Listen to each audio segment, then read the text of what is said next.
നമസ്കാരം. ഞാനിപ്പോൾ നിൽക്കുന്നത് എരച്ചിപ്പാറയിലാണ്. കാന്തല്ലൂർ പഞ്ചായത്തിലെ പ്രധാന വിനോദസഞ്ചാര കേന്ദ്രമാണ് എരച്ചിൽപ്പാറ. എൻ്റെ പിന്നിൽ കാണുന്ന ഈ പാത വഴിയാണ് എരച്ചിൽപ്പാറ വെള്ളച്ചാട്ടത്തിലേക്ക് പോകുന്നത്. വെള്ളച്ചാട്ടത്തിനടുത്തെത്തുമ്പോൾ പാത വളരെ ഇടുങ്ങിയ നിലയിലാണ്. ഒരു പാലത്തിലൂടെയാണ് എരച്ചിൽപ്പാറ ഭാഗത്ത് വാഹനങ്ങൾ കടന്നു പോകുന്നത്. ഇവിടേക്ക് നിരവധി സഫാരി ജീപ്പുകൾ എത്തുന്നുണ്ട്. 100 കണക്കിന് ജീപ്പുകളാണ് സീസണിൽ ഇവിടേക്ക് എത്തുന്നത്. ഇത് വലിയ ഗതാഗത പ്രശ്നത്തിന് കാരണമാകുന്നുണ്ട്. ഇത് പരിഹരിക്കാൻ പഞ്ചായത്തിൻ്റെ നേതൃത്വത്തിൽ നീക്കം ആരംഭിച്ചു. പഞ്ചായത്ത് പ്രസിഡന്റ് എസ് ശിവൻരാജ് ഇതിനുള്ള നടപടികളുമായി മുന്നോട്ട് പോവുകയാണ്. വാഹന പാർക്കിങ്ങിനായി ഈ ഭാഗത്ത് സ്ഥല സൗകര്യം ഏർപ്പെടുത്തി വരികയാണ്. നിർമ്മാണ പ്രവർത്തനങ്ങൾ ആരംഭിച്ചിട്ടുണ്ട്. വരും ദിവസങ്ങളിൽ ഇവിടേക്ക് വരുന്ന ജീപ്പുകളിൽ ഭൂരിപക്ഷവും ഈ ഭാഗത്ത് പാർക്ക് ചെയ്യാനുള്ള സംവിധാനമാണ് പഞ്ചായത്ത് ഒരുക്കുന്നത്. അതേക്കുറിച്ച് പഞ്ചായത്ത് പ്രസിഡന്റ് ശിവൻരാജിനോട് തന്നെ നമുക്ക് ചോദിക്കാം, അദ്ദേഹത്തിൻ്റെ വാക്കുകളിലേക്ക്. കേരളത്തിൻ്റെ ടൂറിസവുമായി ബന്ധപ്പെട്ട് ഡിസിഗ്നേഷൻ ചാലഞ്ച് എന്ന് പറഞ്ഞ് ഒരു ഫണ്ടുണ്ടായിരുന്നു. അതിൻ്റെ നമ്മുടെ ടൂറിസത്തിൻ്റെ കോർഡിനേറ്റർ സഖാവ് സിജിമോനാണ്.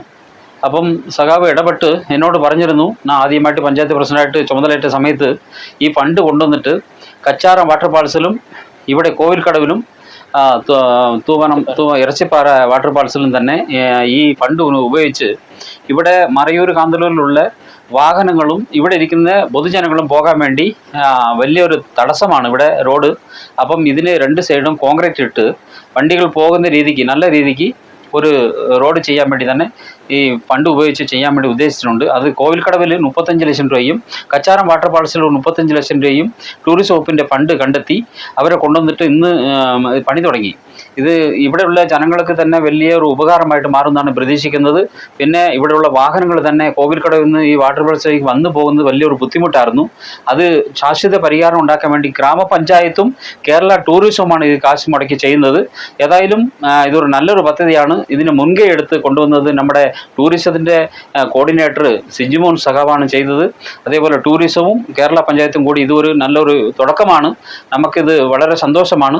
ഏതായാലും ഈ പാത ഇനി ഒരു നല്ല രീതിക്ക് തന്നെ പോകാനാണ് ഉദ്ദേശിക്കുന്നത്. കാന്തല്ലൂർ ഗ്രാമപഞ്ചായത്തും വിവിധ ഫണ്ടുകൾ ഉപയോഗിച്ച് ഈ നമുക്ക് ടൂറിസം മേഖലയെ വളർച്ചയിൽ കൊണ്ടുപോകാനും ഈ റോഡ് ബുദ്ധിമുട്ട് നീക്കം ചെയ്യാനുള്ള എല്ലാ നടപടിയും ഗ്രാമപഞ്ചായത്തിൻ്റെ ഭാഗത്തു നിന്ന് ഉണ്ടാകുന്നതാണ് ഈ ജനങ്ങൾക്ക് എനിക്ക് ഉത്തരവാദിത്തം പറയാനുള്ളത്. News desk Marayoor vision.